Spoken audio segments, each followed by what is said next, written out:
안녕하세요. LG크루 류산입니다. 반갑습니다. 듣기 그리고 닫기란 내용으로 이야기 한번 들려드리도록 하겠습니다.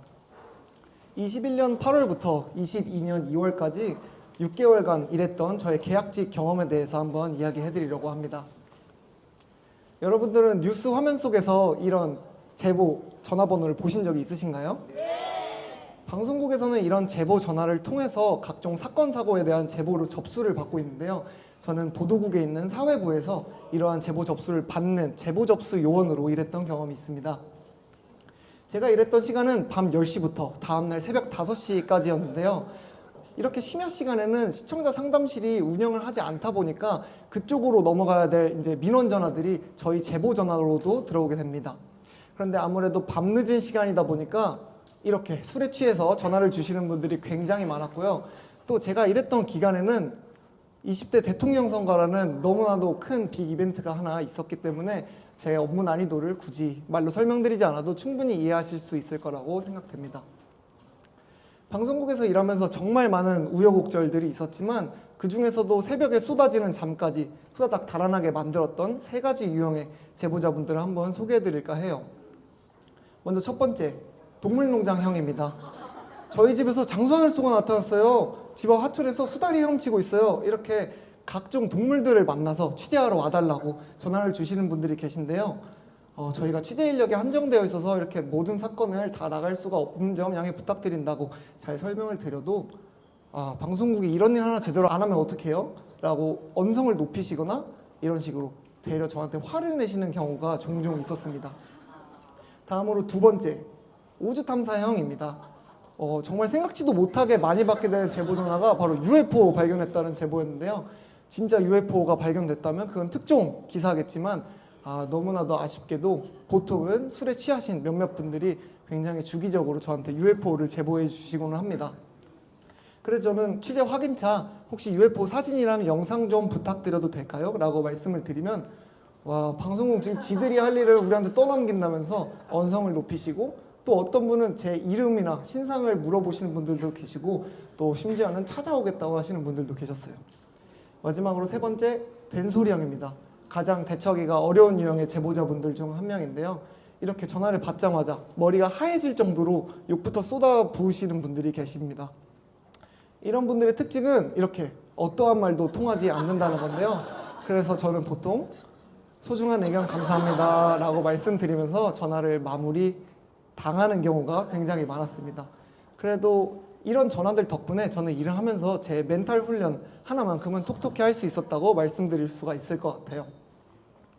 그런데요, 지금에 와서 이렇게 제가 웃으면서 여러분들께 이런 이야기를 들려드릴 수 있게 되었지만 당시에는 이런 악성 제보 전화들이 알게 모르게 제 마음에도 상처를 냈던 것 같아요.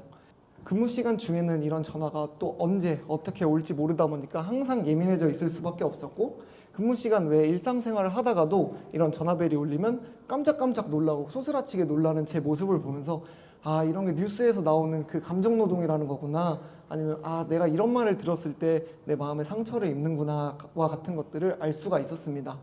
그럼에도 우리의 제보 접수 요원 류사는 항상 웃으면서 밝은 목소리로 제보자분들께 경청을 해야 했기 때문에 저에게는 어떤 특별한 해결 방안이 필요했는데요.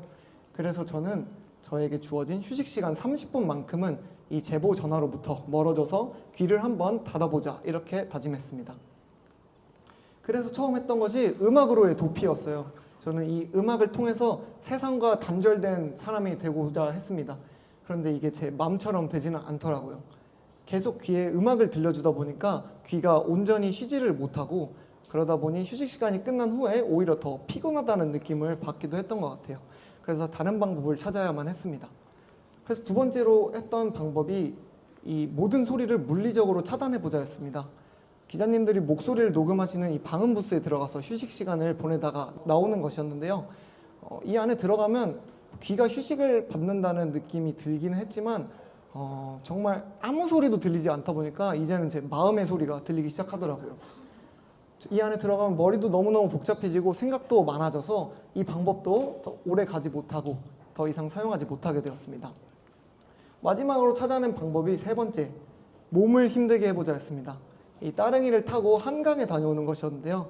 방송국과 이 한강 사이의 거리가 결코 가깝지 않았기 때문에 저는 이 쉬는 시간을 이용해서 30분 내내 정말 전력 질주를 해야지만 제 시간 안에 이 다시 방송국으로 돌아올 수가 있었어요.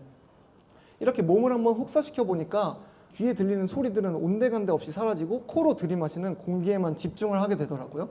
그래서 이 한밤에 30분 동안 새벽 공기를 들이키면서 페달을 밟는 데만 몰두했던 일이 결과적으로는 제 귀를 닫아주고 머리를 상쾌하게 만들면서 저에게 있어서 온전한 의미의 휴식으로 다가오게 되었던 것 같습니다. 이렇게 한바탕 자전거를 타고 와서 다시 돌아와 책상 앞에 앉으면은 귀를 잘 닫고 온전히 휴식을 취한 만큼 또 다시 귀를 잘 열고 제보자분들께 경청할 수가 있게 되더라고요. 제가 6개월 동안 일을 하면서 다양한 제보 전화로부터 인생의 쓴맛도 정말 많이 배웠지만 또 한 가지 배운 점이 있다면 잘 듣기 위해서는 귀를 잘 닫을 줄도 알아야 한다는 것이었습니다. 귀를 열고 듣는 것 물론 중요하지만 저는 귀를 닫고 쉬는 것 또한 중요하다고 생각합니다. 타인에 대한 경청이 중요시 여겨지는 현대사회에서 듣기 물론 중요합니다. 하지만 저는 듣는 것만큼이나 귀를 잘 닫아주고 또 잘 듣지 않음으로써 귀를 쉬게 해주는 것도 굉장히 중요한 요소라고 생각합니다. 제가 휴식 시간 30분을 이용해서 귀에 온전한 휴식을 취한 뒤 다시 경청할 수 있는 힘을 얻었던 것처럼 말이죠. 지금은 비록 제보 접수 요원으로 일하고 있지 않지만 저는 계속해서 귀를 닫고 또 듣지 않는 방법에 대해서 고민하고 연습해 보려고 합니다. 제일 먼저 잘 귀를 닫을 줄 아는 사람이 되어야지만 제가 앞으로 인생에서 만나게 될 수많은 목소리들에 다시 귀 기울이게 될 수 있을 테니까요. 여러분들도 오늘 한번 집에 가셔서 귀를 닫고 듣지 않는 방법에 대해서 고민하는 시간을 가져보셨으면 좋겠습니다. 지금까지 듣기 그리고 닫기에 대해서 들려드렸던 류산이었습니다. 감사합니다.